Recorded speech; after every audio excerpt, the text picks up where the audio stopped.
अमरे जान सदा शिव जोगी अज अनद्य अकाम्य भोगी। जो मैं शिव से यस जाने प्रेम समेत करम मन बानी। रामचरितमानस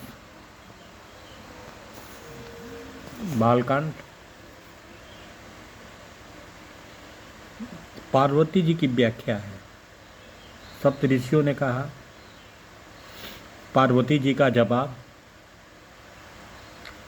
कि भले ही उन्होंने कामदेव को जला दिया, पर पार्वती जी के समझ में विकार युक्त कामी ही रहे। शिव किसको कहा गया? अजन्मा, जो जन्म न लेता हो, अनित्य, काम रहित, वासना रहित, काम क्रोध मद लोभ से दूर, भोगहीन, जो भोगों से दूर, मन वचन कर्म जिसमें प्रेम छलकता हो, सेवा की निष्ठा हो, उन्होंने ऐसा शिव को समझा था।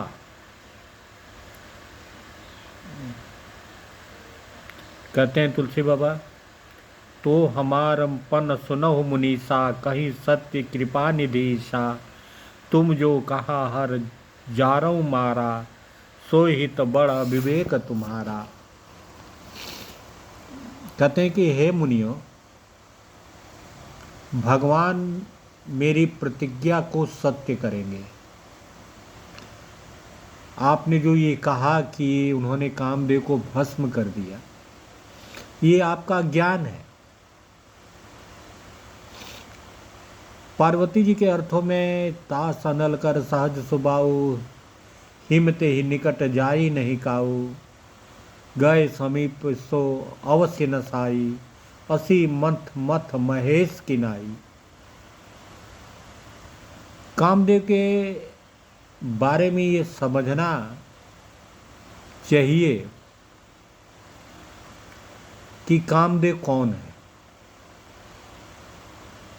हे तात, अग्नि का जो सहज स्वभाव है, पाला उसके समीप कहीं जा नहीं सकता, और जाने पर वो अवश्य नष्ट हो जाएगा।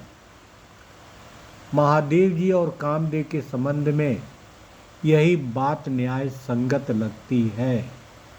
इन चौपाइयों का अर्थ समझने की कोशिश करिए। पार्वती जी ने एक शब्द में कह दिया कि अग्नि के समक्ष पाला नहीं जाता। बहुत बड़ा अर्थ बताया। हमें वैसा बन जाना चाहिए कि हमारे पास कामदेव फटके ना। इतना तप से युक्त होकर अपने मन कर्म वचन को पुख्ता बना लें कि कामदेव हमारे पास आए नहीं।